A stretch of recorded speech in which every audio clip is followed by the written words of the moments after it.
Lila's hands shook as she gripped the worn map her aunt had tried to hide. 10 years. 10 years since her father's death, and she'd never visited his grave.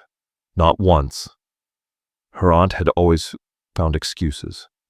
Too far, too dangerous, too painful. But today, on the 10th anniversary of his death and her 23rd birthday, Lila had found the map hidden in her aunt's locked drawer. A simple mark in the northern forest miles from any packed territory. A grave so isolated, it might as well have been a secret. Where are you watching from? I hope you've never discovered that everything you believed about yourself was a carefully constructed lie. That the parent you thought you knew died protecting a truth that could shatter kingdoms. Lila left before dawn, telling no one. The small pack where she had lived since her father's death had never truly accepted her anyway. She was the orphaned Omega, the daughter of a common warrior who died in some forgotten skirmish. No family name, no status, no prospects. She worked as a seamstress for the pack, invisible and unimportant. If she disappeared for a day, no one would notice. The forest grew denser as she traveled north, following the map's crude markings. Lila had vague memories of her father. Tall, strong, gentle hands that had braided her white, blonde hair, a voice that had made her feel safe. But those memories were from childhood, filtered through time and loss. She'd been 13 when he died, old enough to remember, young enough to have forgotten the details that mattered. Her aunt had raised her afterward, but never spoke of him. Every question about her father had been met with the same response. He was a good man who died too young. Nothing more. No stories, no explanations, no comfort, just silence and the clear message that the past should stay buried. But Lila needed to know, even if it was just a grave in the woods, even if it gave her nothing but closure. She needed to see where he rested. The clearing appeared suddenly, as if the forest had been hiding it on purpose, waiting for the right person to find it. Lila pushed through the last of the dense undergrowth branches, catching on her simple traveling cloak, and froze. The grave was heartbreakingly simple. A rough stone marker, weathered by a decade of seasons, with a single name carved deeply enough that wind and rain hadn't erased it: Kyle. No dates marking the span of his life. No titles proclaiming his achievements. No words of love or loss to commemorate who he'd been or how he'd died.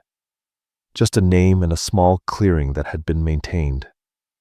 Somehow, mysteriously kept clear of the forest's natural encroachment. Wildflowers grew around the base of the marker. Someone had been tending them, keeping the grave beautiful despite its isolation. Lila felt tears burn in her eyes. She'd imagined this moment 1,000 times during her journey, pictured herself finally standing where her father rested, finally able to say the things she'd never gotten to say as a grieving 13-year-old girl. She'd brought flowers from the village she'd passed through yesterday, white roses, because she vaguely remembered her father giving them to her mother. The memory was hazy, filtered through years and grief, but she clung to it. It was one of the few pieces of him she had left. Lila took a step into the clearing, her hand clutching the roses so tightly, the thorns bit into her palm. "Hi, Dad," she whispered, her voice breaking. "I know it's been too long. Aunt Helen said it was better not to visit, that it would only make the grief worse. But I needed to see you. I needed to know where you were resting.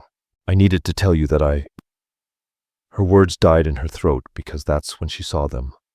It wasn't the grave that made Lila's breath catch in her chest, made her heart stutter to a stop, made every instinct scream at her to run. It was the wolves.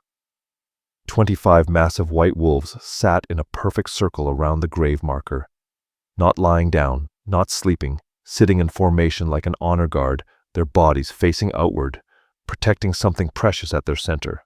They were enormous, far larger than any wolves Lila had ever seen.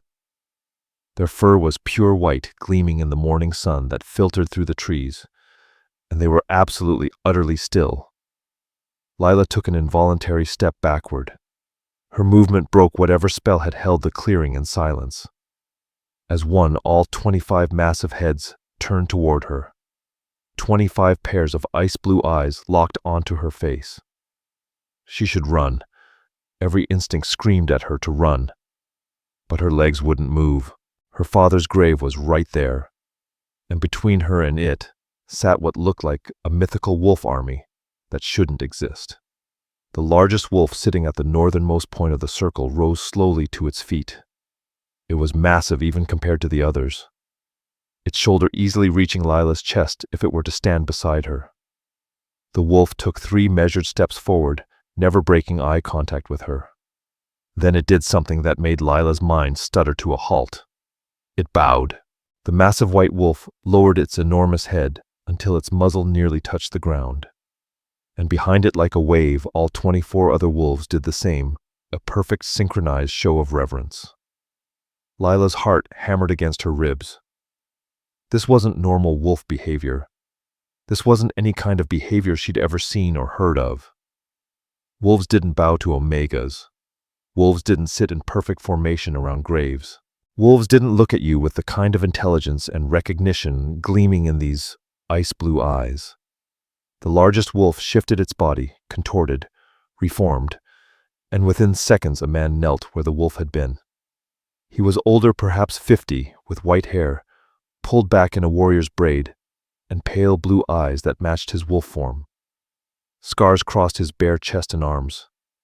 He wore simple leather pants but no shirt, as if he'd been in wolf form so long he'd forgotten the need for more. "Princess," the man said, his voice rough from disuse. "You finally came." Lila found her voice, though it came out as barely more than a whisper. "I'm not a princess. I'm nobody. Just an omega looking for her father's grave."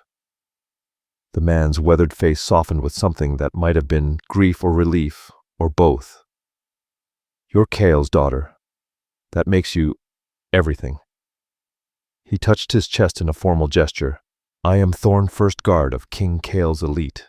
We have waited 10 years for you to come of age." King Lila's laugh was sharp and disbelieving. "My father wasn't a king. He was a warrior. A common soldier who died in a random fight. That's all." Thorn's expression hardened. "That is what they told you. That is the lie your father died to maintain." He gestured to the 24 wolves, still bowing behind him. "Do common soldiers command the loyalty of the elite guard? Do ordinary warriors have 25 of the strongest wolves in the kingdom swear blood oaths to guard their graves?" Lila shook her head, backing away. "This doesn't make sense. If my father was someone important, why was I raised by my aunt in a nothing pack? Why did we have nothing? Why did he die alone? He didn't die alone." Thorn's voice held the weight of old pain. "We were there, all of us, but we couldn't stop it. We were too late." His gaze softened as he looked at the grave marker. Something in his expression cracked. "And after we kept our oath, we've guarded him for 10 years, waiting for the day you would come. Waiting for the day you'd be old enough to hear the truth." What truth? Lila demanded, even as part of her screamed to run to unhear whatever this man was about to reveal. Thorn met her eyes. "Your father was Kale, firstborn son of King Asher, rightful heir to the throne of the northern kingdoms. He was betrayed by his own family, declared a traitor through lies and manipulation. He fled not because he was guilty, but because he was protecting your mother, who was pregnant with you. He gave up his crown, his name, his power to keep you both safe." The world tilted beneath Lila's feet. She grabbed onto a nearby tree for support. "That's impossible." "Is it?" Thorn gestured to the 24 wolves, still kneeling. "Look at them. The elite guard serves only one line, only true royalty. They cannot be commanded, cannot be controlled, cannot be fooled. They know blood, they know legitimacy, and they know you." As if responding to his words, all 24 wolves raised their heads and locked their eyes onto Lila. Not with the predatory gaze of wild animals, but with something that felt like hope, recognition, and loyalty. "When your father died," Thorn continued, "we made a choice. We could have revealed ourselves, could have told the kingdom their true king was gone. But your father's last words were to protect you, to let you grow up safe and unknown until you were strong enough to claim what was yours. So we stayed here guarding his rest, waiting for you. I don't want a crown, Lila said immediately. I don't want any of this. I just wanted to know my father. Then know this. Thorn's voice softened. He loved you enough to give up everything. He could have fought for the throne, could have raised armies, could have taken back what was his. But he chose to hide, chose to be forgotten, chose to let his brother steal his birthright, all to keep you safe. Tears burned in Lila's eyes. She'd spent 10 years thinking her father was nobody. 10 years ashamed of her lack of a family name, her lack of status. 10 years working as a seamstress in a pack that barely tolerated her. And all that time her father had been a king who sacrificed everything for her. Who rules now? She asked, her voice barely a whisper. Your cousin Jace, son of your father's younger brother. He's been king for 8 years since his own father died. Thorn's expression was carefully neutral. He knows nothing of the betrayal. He was a child when it happened. He believes himself the legitimate heir. Then he is... Lila said firmly, I don't know anything about being royalty. He was raised for it. Let him have it. Thorn shook his head. It's not that simple. The elite guard cannot serve a false king. We have been without our rightful ruler for 23 years. The moment you manifested as Omega, the moment you came of age, our bond to the throne activated. We are yours now whether you want us or not. And if we declare you, the kingdom will know. The truth will come out. Don't declare me then, Lila said desperately. Just let me visit my father's grave and go home. Let me go back to my simple life. Too late, a new voice said from behind her. It was deep, commanding, and laced with something that could have been wonder or dread or both. Lila spun around so fast she nearly lost her balance. A massive wolf the size of the ones in the circle, but with fur the color of honey gold instead of pure white, stood at the edge of the clearing. Its amber eyes were fixed on her with an intensity that made her skin prickle with awareness. And beside it stood a man who could only be the current Alpha King. He was devastatingly handsome, almost unfairly so. Tall easily, over 6.5 feet, and powerfully built, his shoulders speaking of years of training and battle. His hair was the same honey gold as his wolf form, falling just past his shoulders, catching the sunlight as it filtered through the trees. His eyes were pure amber, glowing with an inner fire that marked him as royalty. He wore simple traveling leathers as though he'd come from the palace in a hurry, but even in plain clothes, he radiated power and authority. And he was staring at Lila like she'd just rewritten everything he thought he knew about the world. Mate, the word fell from his lips like a prayer and a curse combined, rough with shock, longing, and confusion, tangled together, and Lila felt it. The mate bond didn't snap into place gently. It slammed into her with the force of a physical blow, stealing the breath from her lungs and making her knees buckle. Her wolf, which had been quiet her entire life, so quiet, she'd sometimes wondered if she was broken, if her Omega nature was somehow flawed, suddenly surged forward with desperate, overwhelming joy. Mate. Mate. Finally, mate.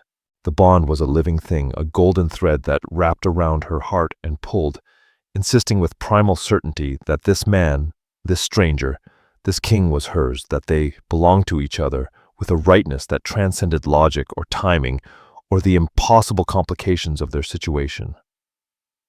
Lila grabbed the nearest tree to stay upright, her whole body shaking with the intensity of it. This was wrong. This was the worst possible timing, the cruelest twist of fate. Because the mate the moon goddess had given her, the one person in all the world meant to be hers, was the man currently sitting on her father's stolen throne. Jace took a step toward her, his hand outstretched, his expression raw with the same shock and longing she felt. I felt you, he said, his voice rough. For days I felt the bond pulling me north, getting stronger every morning. This morning it became unbearable, like something inside me was being torn apart. I had to find you. I didn't understand why until now. Stay back, Lila managed, though her wolf was howling in protest at the command. Don't come closer. Jay stopped, hurt flashing across his handsome face. The mate bond is a mistake, Lila finished desperately, or a cruel joke or something, but it can't be real. It can't be right. Not like this. The moon goddess doesn't make mistakes, Jay said softly, but he didn't move closer, respecting her request, even as the bond pulled at them both. Then his attention shifted, his amber eyes widening as he finally took in the rest of the clearing. The elite guard, he murmured, his voice carrying a mix of awe and disbelief.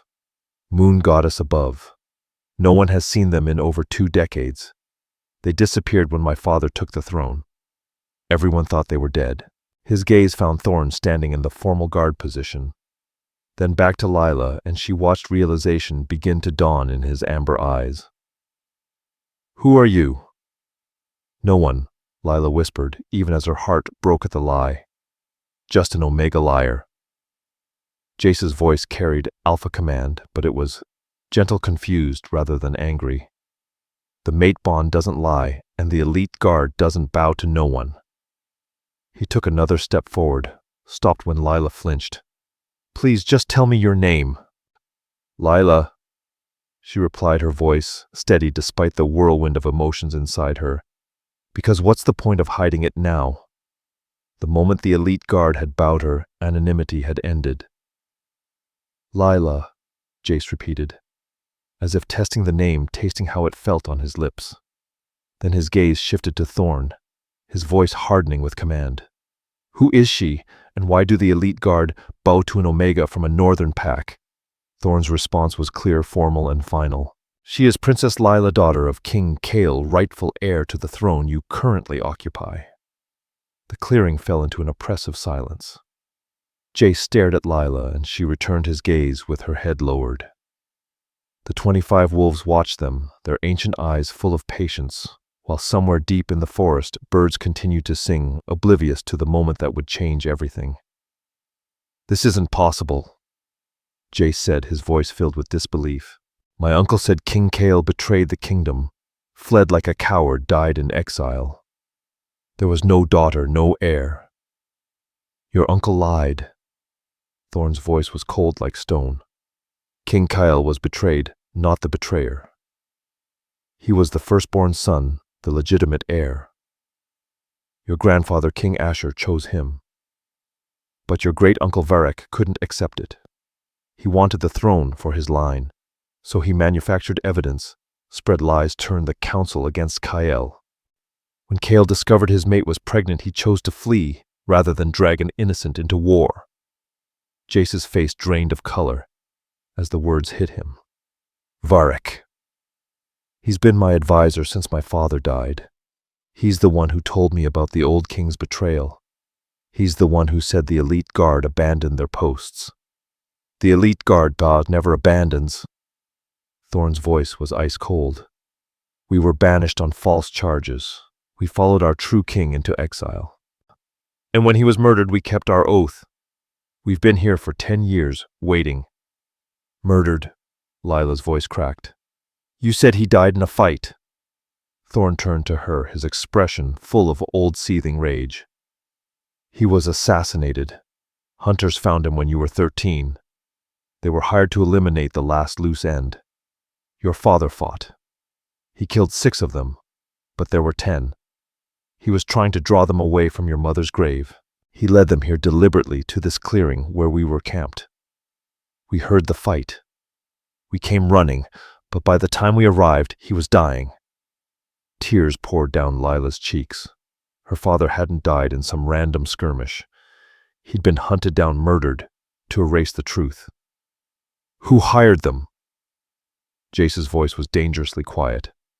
Thorn met his eyes, his voice cold as steel. We never found proof. But who benefits from eliminating all of Kyle's line? Who has been whispering in your ear for 8 years, guiding your every decision? Who knew Kyle was alive and could have revealed the truth at any moment? Varric, Jace breathed, then louder, his rage building. Varric, your great-uncle orchestrated everything. Thorn nodded grimly. He manipulated your grandfather into doubting Kyle. He convinced your father that taking the throne was justice, not theft. And when your father started asking questions 8 years ago, likely Varric eliminated him too. You've been a puppet king, Your Majesty, Thorn continued. A placeholder until Varric could find a way to take power completely. Jace looked like he'd been struck. His amber eyes found Lila again, and she saw grief, rage, guilt, and something else, something like fate shining in them. The mate bond was pulling at them, both insisting they were meant to be together, even as everything else tried to tear them apart. I should abdicate, Jace said finally. If you're the rightful heir, I have no claim. No. Lila's voice was stronger than she felt. I don't want the throne. I was raised to be a seamstress, not a queen. You were trained for this. You've ruled for 8 years. The kingdom needs you. The kingdom needs its true ruler. Thorn's words were sharp. Blood doesn't lie. The elite guard doesn't lie. You are the heir princess, whether you were trained for it or not. Then train me, Lila shot back. I'm 23. Give me 5 years, 10, however long it takes. But don't throw the kingdom into chaos because of crimes committed before I was born. Jace stared at her, his expression filled with awe. You'd give up your birthright. I'd give up a title I never knew I had to prevent a war, Lila corrected. But I won't let my father's murderer go unpunished. If Varric did this, if he killed my father and manipulated yours, he needs to face justice. Agreed. Jace's voice carried the weight of alpha command. Now we go to the palace together. We investigate. And if Varric is guilty, he pays for every death, every lie, every stolen year. Lila echoed the words. Jace stepped closer, the mate bond singing between them. You're my mate. That's not a mistake, no matter how complicated everything else is. And maybe, just maybe, that's the answer. Not your throne or my throne. Our throne.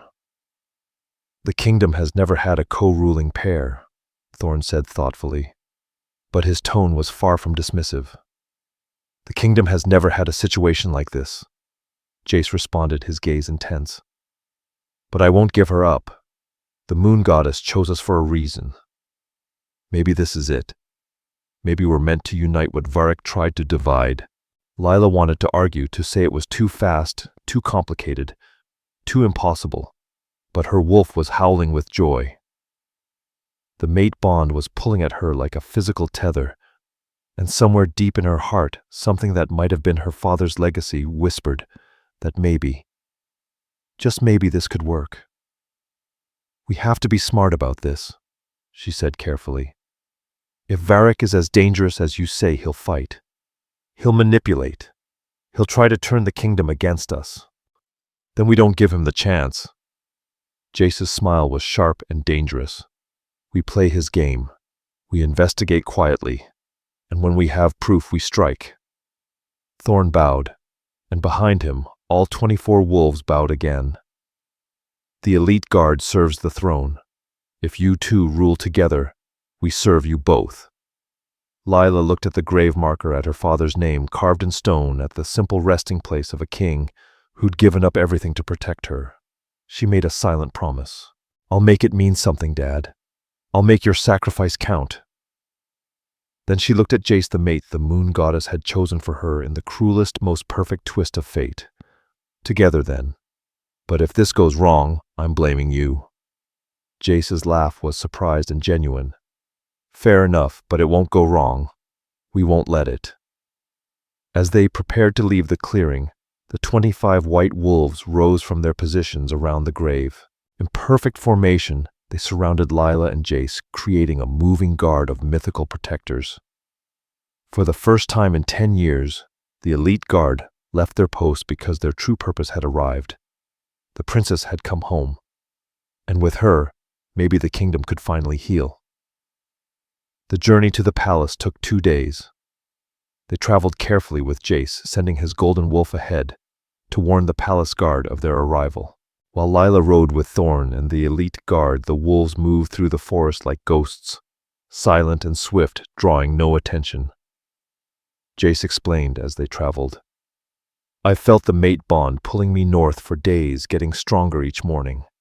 On your 23rd birthday, it became unbearable. I left the palace before dawn, following the pull, expecting to find my mate in some northern pack. Yet instead he'd discovered the elite guard, and a truth that shattered everything he thought he knew about his family. Varric raised me after my father died, Jace admitted, as they set up camp that first night. He taught me everything, statecraft strategy, how to rule. I trusted him completely. He's the only family had left. He murdered your father, Thorn said bluntly, his voice carrying an icy calm as he sharpened his blade. King Asher started asking questions 8 years ago. He began investigating the old records. He wanted to know why the elite guard had disappeared, why his brother had fled. Varric couldn't let him uncover the truth, so he poisoned him slowly, making it look like a wasting illness. Jace's jaw tightened. You have proof of this. We have testimony. We have evidence. We've been gathering it for a decade, Thorn replied, pulling out a worn leather satchel. Everything is here. Documents showing Varric's payments to the hunters, letters between him and the corrupted council members, testimony from wolves who witnessed the betrayal. Lila's eyes fell on the satchel, her stomach twisting in knots. It felt like her father's death, her family's destruction packed neatly in that old leather. Why did you wait so long? Why not just kill Varric yourselves? Lila asked. Because that would make us murderers, Thorn answered simply. Justice must come through the throne, through the rightful heir, through you. Lila shook her head, frustration bubbling up. I keep telling you I'm not taking the throne. You don't have to sit on it to wield its power, Thorn said firmly. Blood is blood. The kingdom will recognize you the moment you step into the palace, the moment the elite guard declares you. Varric knows this, Jace added grimly. He's known for 23 years that if Fenrir's daughter ever showed up, his game would be over. He'll try to kill me the moment I arrive, Lila said quietly. Yes, Jace agreed, his voice tense. Which is why we're not announcing you as the heir, not yet. We'll say you're my mate, the Omega I've been searching for. No one will question it. The mate bond is obvious. And while they're celebrating the king finally finding his queen, we investigate. Jace continued. We gather more evidence. We build a case so strong even Varric's allies can't deny it. Lila nodded, her heart racing. Then we present it to the full council and the pack alphas. We show them what Varric did and let them decide his fate. Jace's smile was cold and calculating. I'm betting they won't be merciful.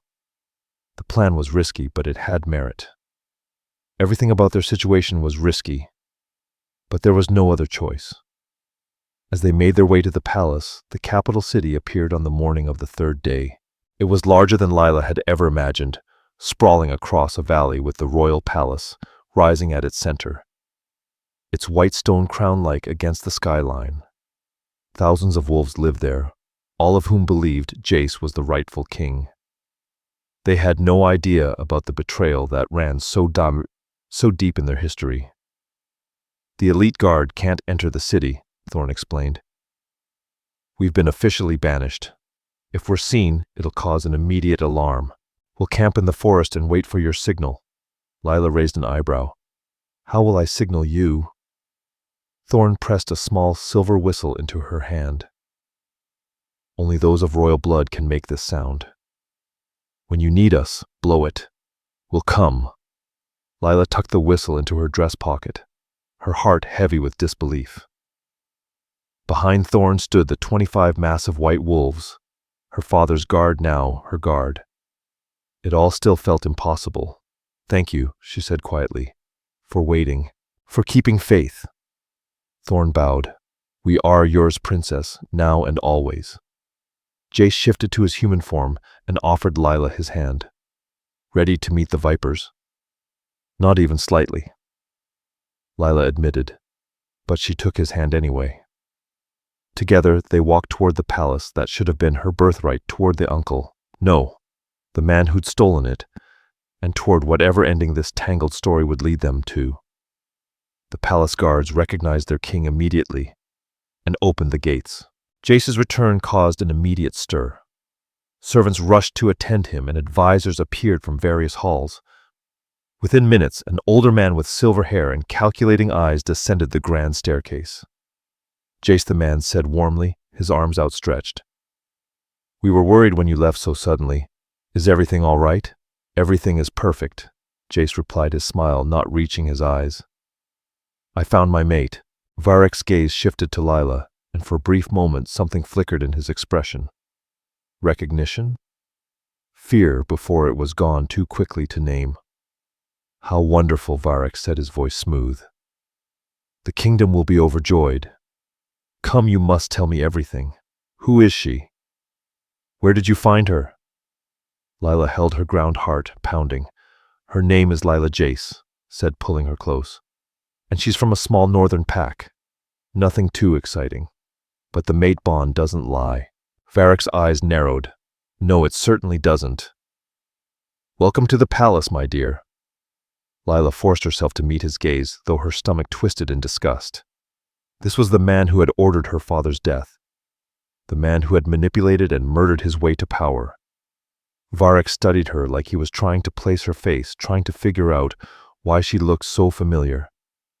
It didn't take long for him to realize why. Because she looked just like her father. The moment Lila met his eyes, she knew the game was on. "You should," Maeve said softly, her hands gentle on Lila's face. "But thank the moon goddess you're here now. Maybe we can finally make things right." "Can you testify?" Jace asked urgently, his eyes focused. "Can you tell the council what really happened?" "I can try," Maeve said, her voice quiet, filled with resolve. "But Varek will kill me before I even finish. You know he will." "Not if we move fast enough," Jace replied, determination flickering in his eyes. He turned to Lila. "Tomorrow night there's a full council meeting. All the Alpha representatives will be there. We announce our mating, and in the same breath we reveal the truth. We have Maeve testify. We present Thorn's evidence and call the elite guard into the hall. Their mere presence will prove your bloodline." Lila swallowed hard. "Varek will have guards." "Varek will try to stop us," Jace said, his grin turning fierce. "Then we make sure our guards are better. Your 25 elite against his 50 regular guards. I like those odds." It was insane. It was risky.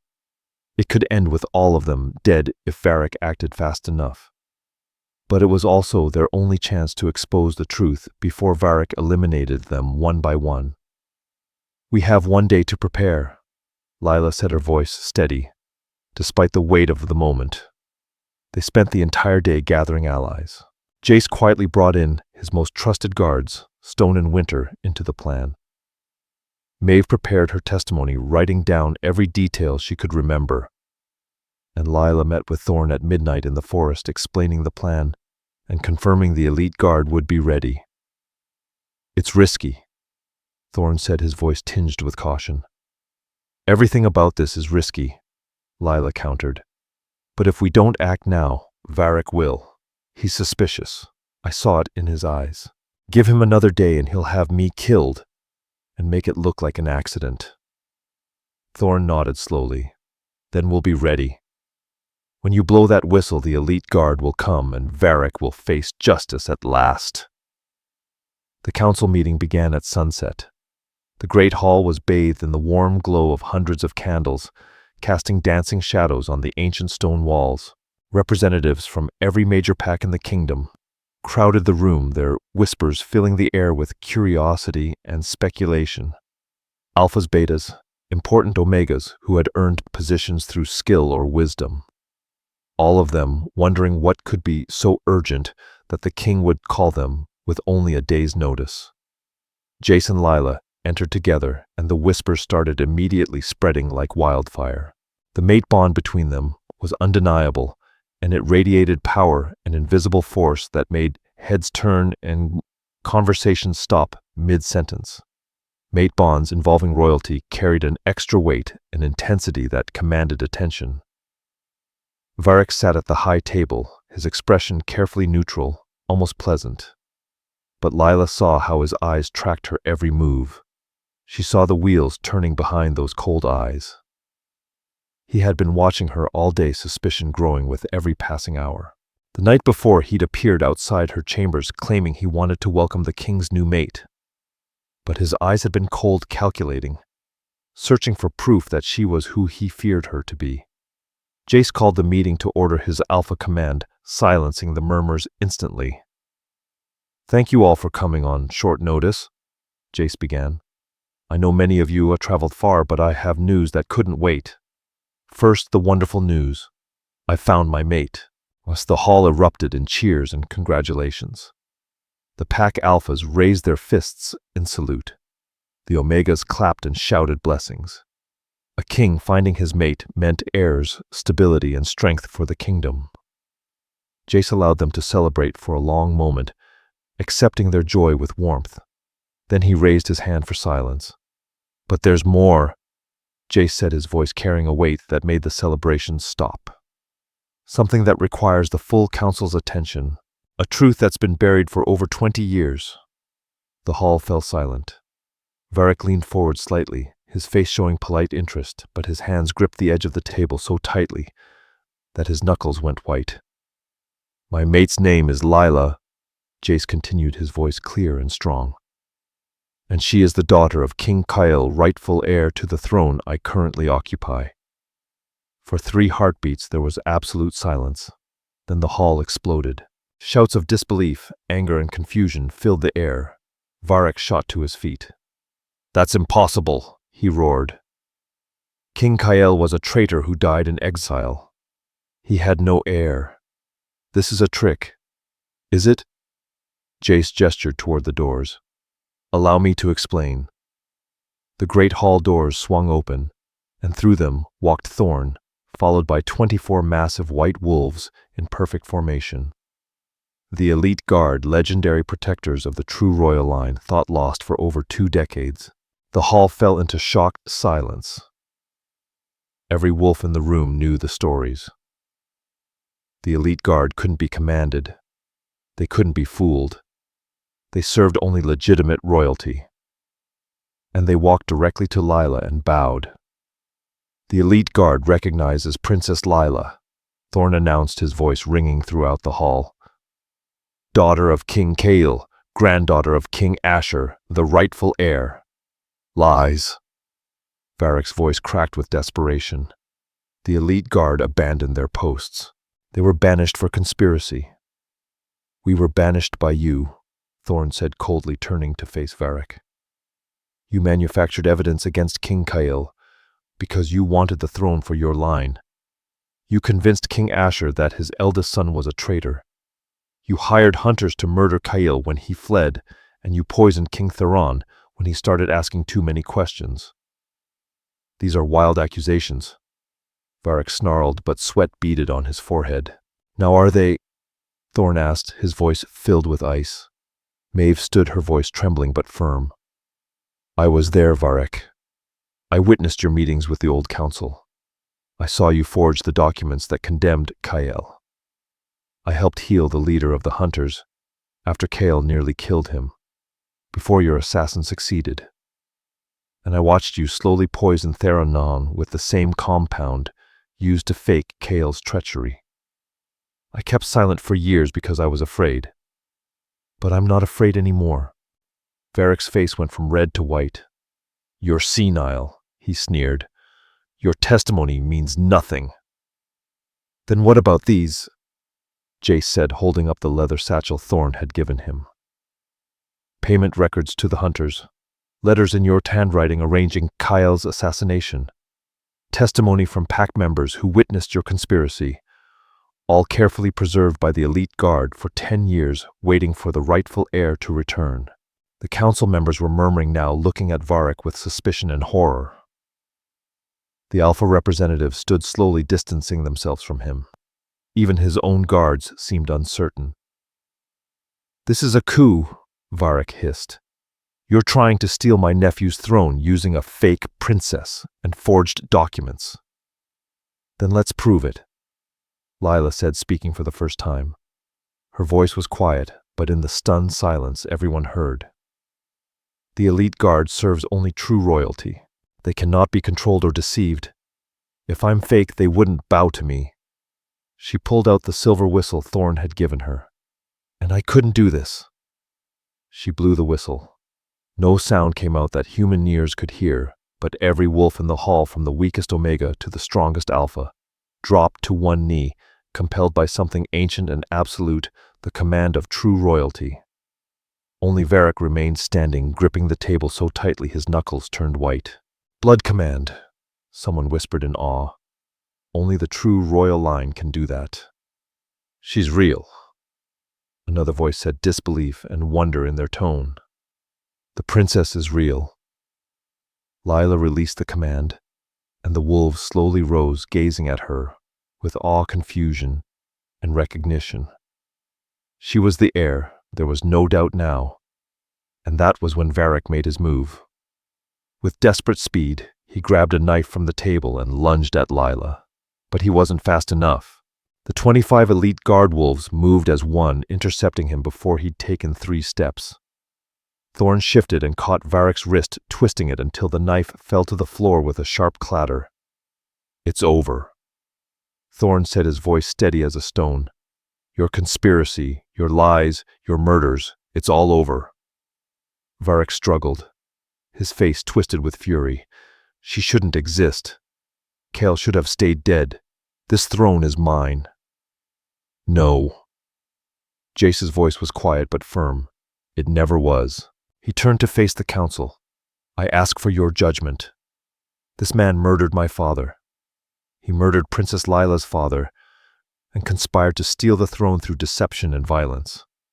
What should his punishment be? The vote came swiftly and unanimously: exile. The same punishment Varric had inflicted on Kael. But without the mercy of allowing him to live peacefully.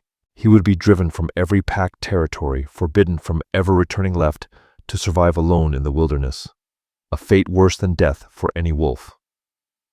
As guards dragged Varric away, still shouting about injustice, the hall fell into a tense silence. All eyes turned to Lila and Jace. What happens now? One of the Alpha representatives asked, his voice calm, but with a touch of uncertainty. Who rules? Jace took Lila's hand, his grip firm and warm. We do together, he said, his voice carrying the weight of their shared responsibility. She is the heir by blood. I am the king by training and experience. The moon goddess bound us as mates. Maybe this is the answer, not one ruler, but 2 united. But the kingdom has never had co-rulers. Someone protested, their voice filled with doubt. The kingdom has never faced this situation.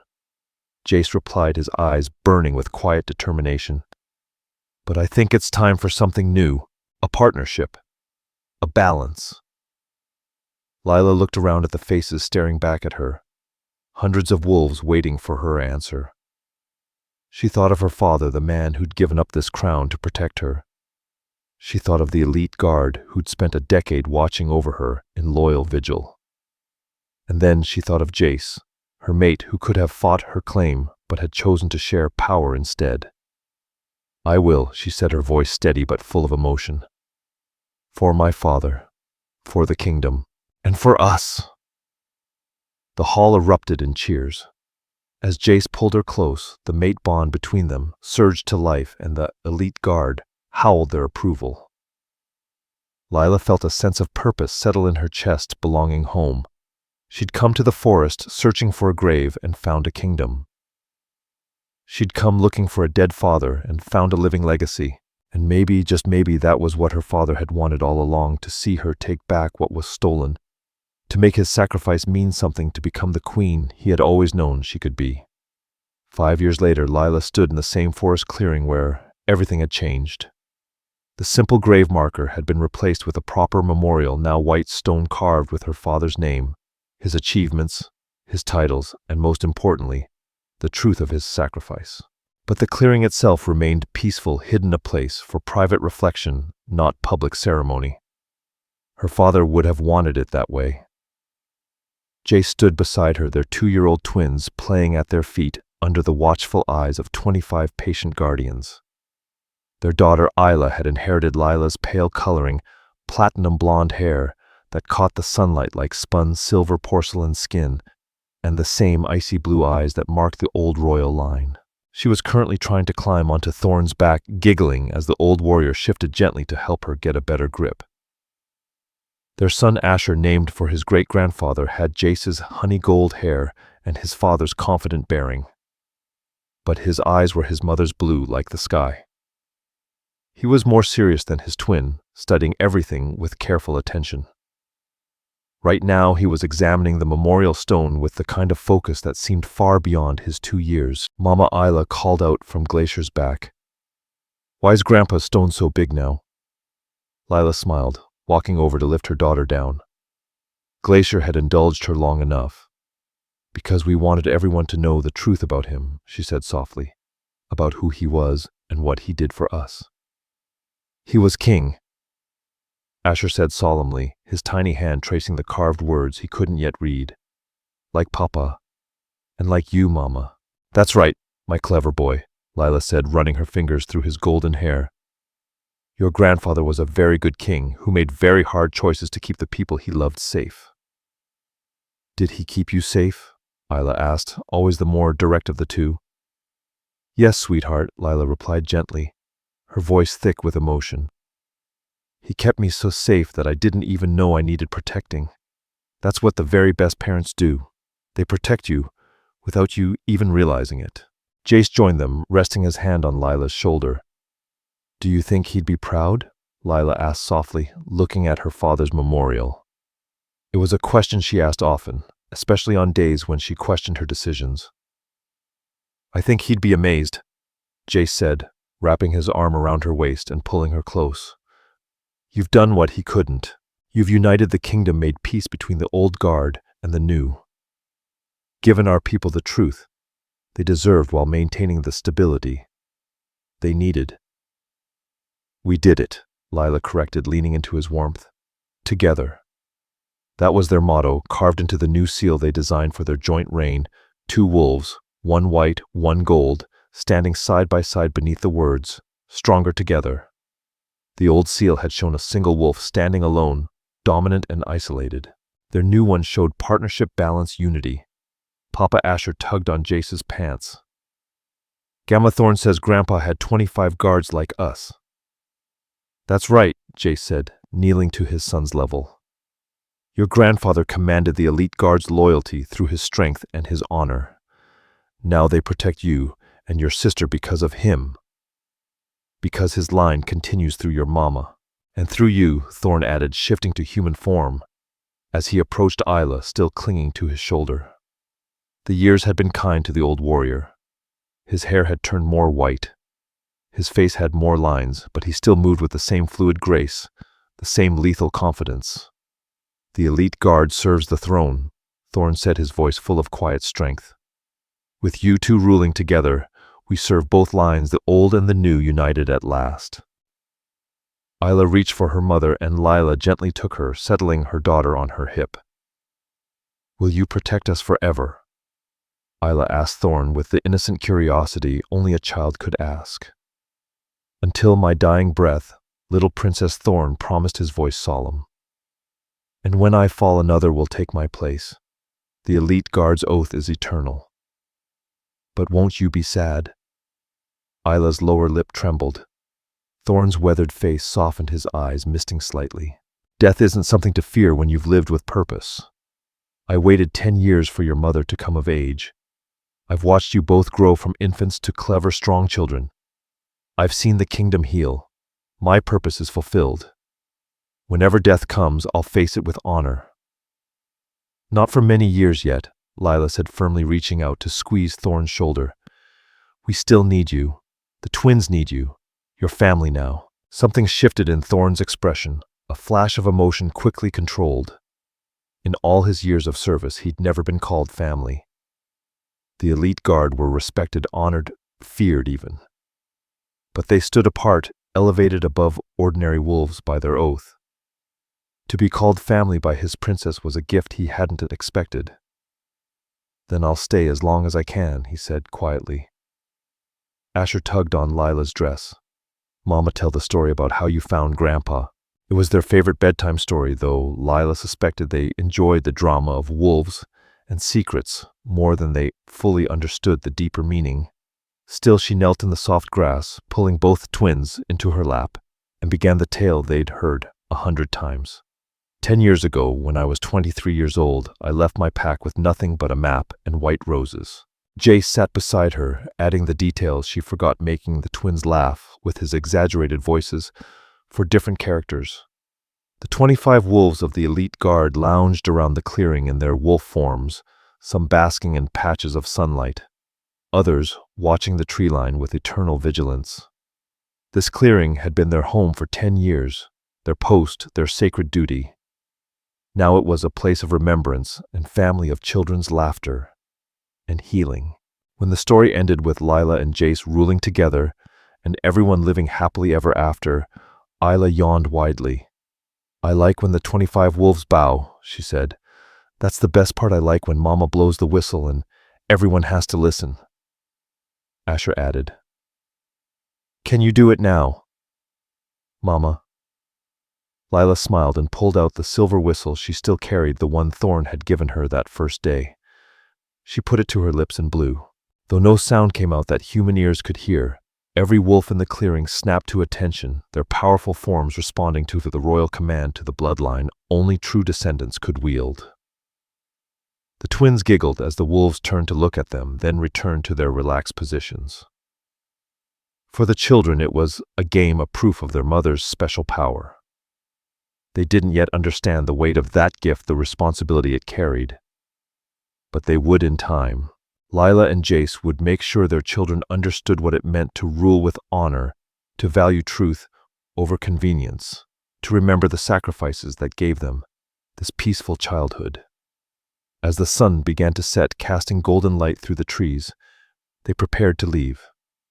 Lila laid fresh white roses on her father's memorial as always, her quiet tribute to a man she barely remembered, but who had shaped everything she became. "Thank you, Dad," she whispered, her fingers tracing his carved name, "for the sacrifice, for the protection, for giving me a chance to do this right. I hope you can see us now.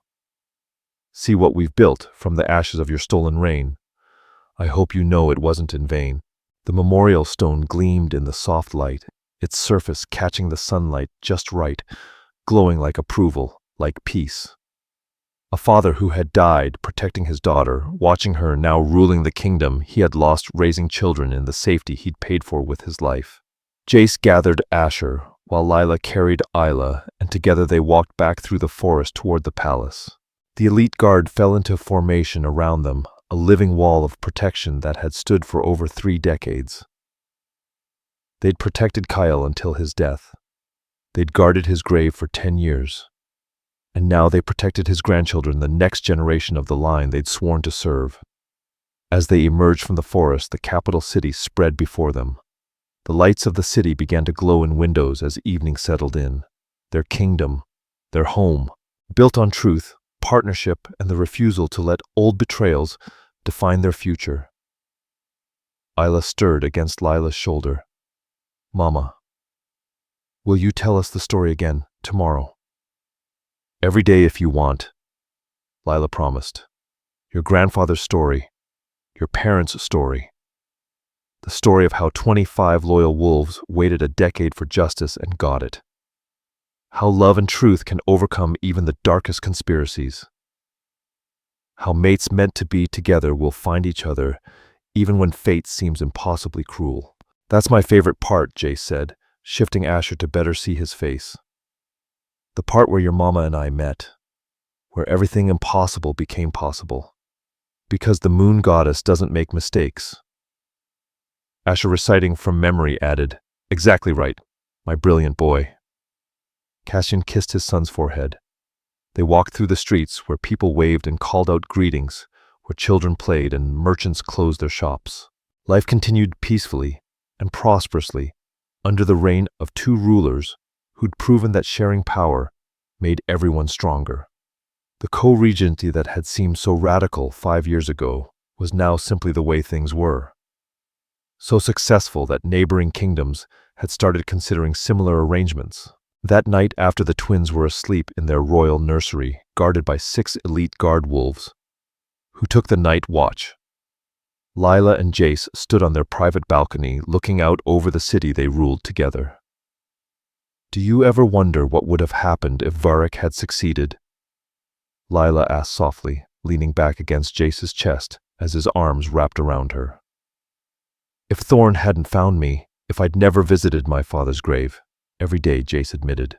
"But then I remember that the mate bond would have pulled us together eventually. Maybe not as dramatically, maybe not with ancient conspiracies and stolen thrones, but we would have found each other. That's what mates do even across stolen kingdoms." "Especially across stolen kingdoms," Lila whispered, smiling as the cool night air settled around them. "The moon goddess has a sense of irony." He turned her in his arms, gazing down at her face, a soft smile playing on his lips. "I wouldn't change a thing, you know," he said quietly.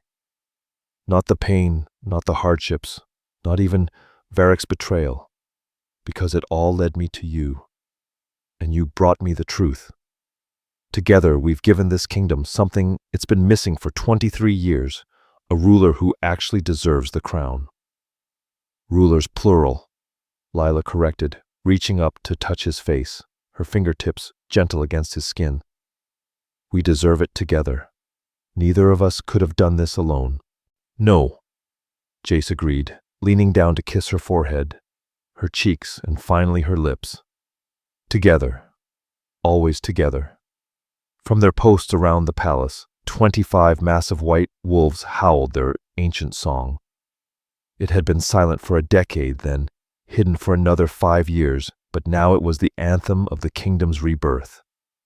The elite guards chorus declaring their oath was kept, their duty fulfilled, their princess home safe and ruling, just as her father would have wanted. In a clearing deep within the northern forest, where a white stone memorial stood as a testament to one king's sacrifice, the wind rustled through the trees, scattering rose petals across the grave. It was almost like a blessing, almost like approval, almost like a father watching over his daughter, from beyond, proud of the queen she'd become. The princess who had once been nobody had become everything. The stolen throne had been reclaimed, not through violence, but through truth. The 25 loyal wolves who had waited a decade for justice could finally rest, knowing their oath had borne fruit more beautiful than they could have ever imagined. This was the legacy Kael had died to protect, not a throne or a crown, or even a kingdom. But this, a daughter who ruled with honor, grandchildren who'd grow up knowing the truth, a mate bond that united what betrayal had once tried to divide, and the proof that some loyalties truly transcend death.